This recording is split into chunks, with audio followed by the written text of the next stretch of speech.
Buenas tardes, mi nombre es Patricia Padilla. El objetivo de este video es presentar para la clase de ética y en psicología un análisis acerca del caso David Reimer y sobre sus implicaciones dentro de la ética del profesional que trató. En este caso es el doctor John Money. Una breve reseña acerca de este caso nos narra que el 22 de agosto de 1965 nació un par de mellizos llamado Bruce y Brian Reimer en Canadá.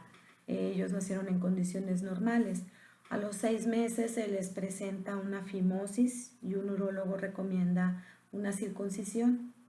En esta cirugía se utilizaron métodos de cauterización poco rutinarios y terminan en un accidente quirúrgico, por lo cual dañan y en un momento dado pierde los órganos genitales el bebé Bruce.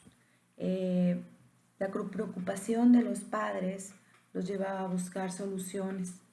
En esas soluciones se encuentran con un afamado psicólogo en el tema de la identidad de género, del desarrollo sexual, llamado John Money, el cual impulsaba la neutralidad de género, sosteniendo que la identidad se construía a partir de la crianza, en la infancia, ¿no?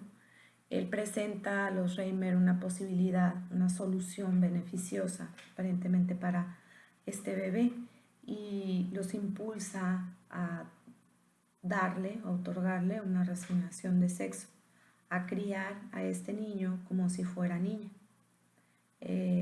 Hay dentro implicaciones quirúrgicas que en su momento extirparon los testículos de Bruce y en ese momento deja de llamarse Bruce para convertirse en Brenda.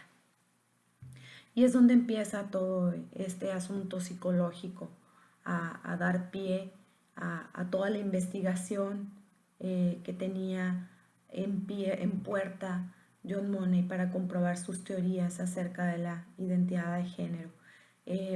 Era una grandiosa oportunidad, puesto que tenía al primer individuo que no tenía que se le aplicaba una reasignación social sin tener alguna anomalía genética.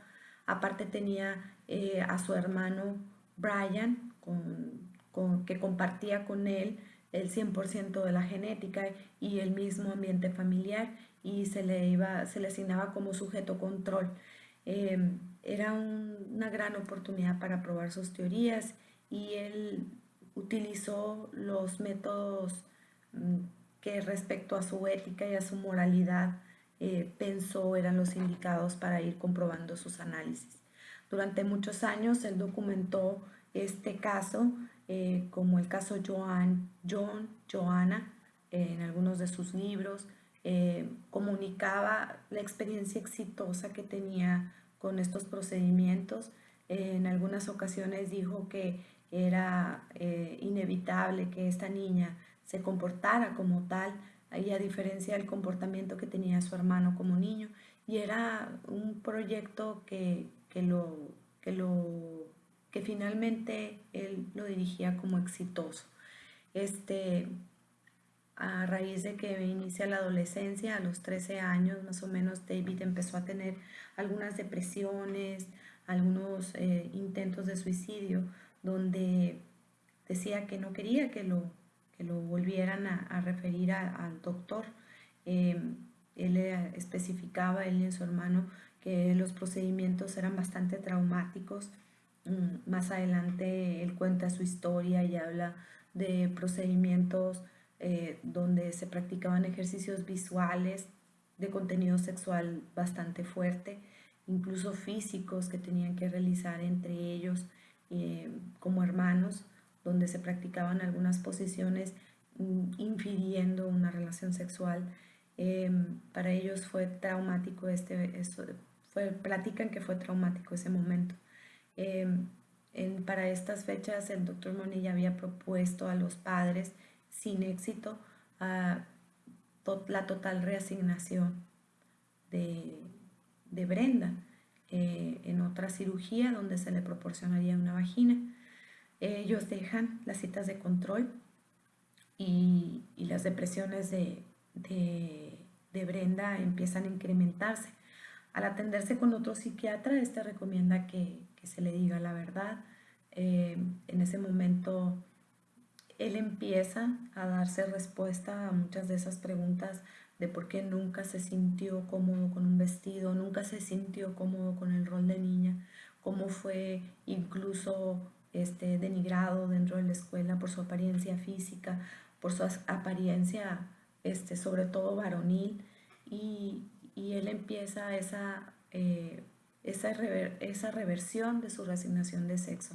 En 1997 se realizan algunas cirugías, inyecciones de testosterona, que finalmente lo hacen tener una nueva identidad y hacerse llamar David Rayner. Más tarde conoció a una mujer con la cual se casó, se convirtió en padre de sus 3 hijos y aparentemente él inicia una vida normal. No es así para su hermano, el cual nunca superó las experiencias traumáticas, la culpabilidad enorme que sentía al haber estado implicado dentro de los procedimientos terapéuticos. Él se convierte en un adicto, más tarde se le diagnostica esquizofrenia y finalmente en el año 2002 muere por una sobredosis. Para David fue al igualmente difícil empezar a llevar una vida normal. Decide contar su historia, convencido por algunos otros profesionales. Cuenta su historia para la revista Rolling Stones. Más tarde se escribe un libro redactado por John Colapinto, en el cual él habla abiertamente acerca de su experiencia con el Dr. John Money, y donde empiezan a salir a la luz pública todas aquellas falsificaciones de información, de resultados que el doctor fue exponiendo a la comunidad científica por medio de sus documentos.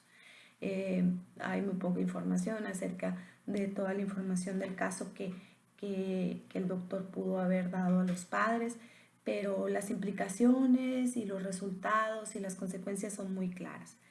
Para David, a raíz de ese documento que se expide con sus experiencias, él pierde el trabajo, su esposa se separa de él, la relación con sus padres nunca mejoró, fueron daños irreversibles para él. Sigue sufriendo de depresiones constantes, sigue sufriendo de caídas constantes en sus niveles psicológicos. Y finalmente, en el año de 2004, decide suicidarse. Va a un estacionamiento y se pone un tiro a la cabeza para acabar con su vida. Nosotros podemos hablar de este caso y no es necesario hacer una reflexión sumamente minuciosa, porque los resultados son muy claros y lo antes descrito es suficiente para darnos cuenta de cómo se transgrede la ética de este profesional, cómo transgrede los principios del ejercicio profesional psicológico, el respeto a los derechos, a la dignidad de las personas. Es uno de los principales y tal vez el mayor principio transgredido. No se le da la oportunidad a este chico de tomar decisiones en su momento.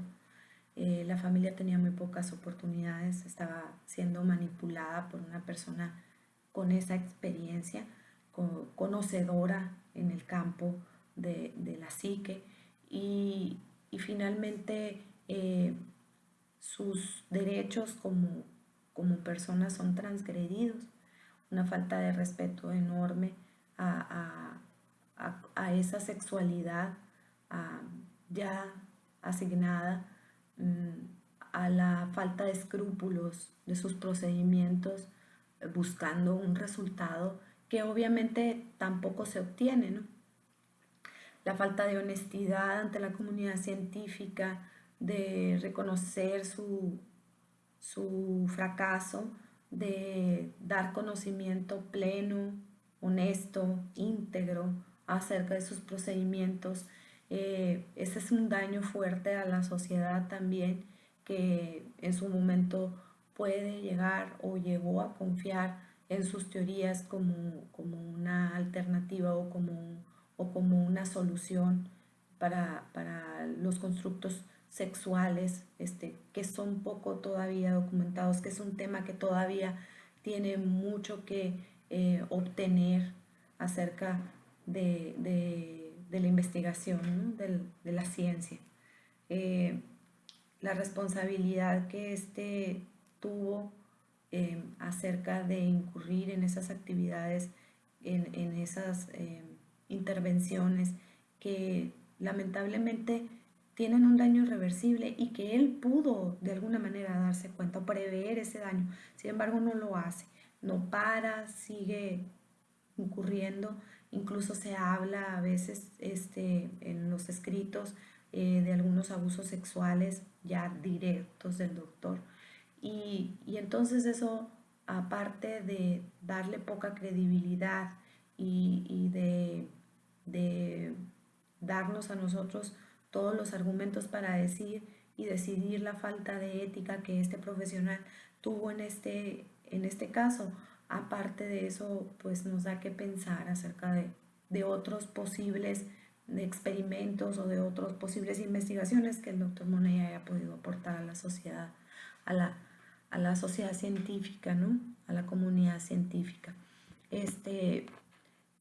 Las acciones dentro de su calidad en el trabajo profesional no están apegadas a los códigos de ética, no están apegadas a la moralidad que consideramos vista como normal, como buena.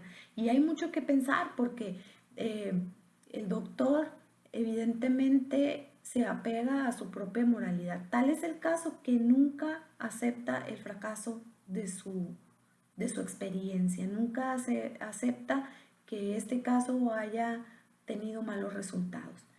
Y los resultados hablan por sí solos.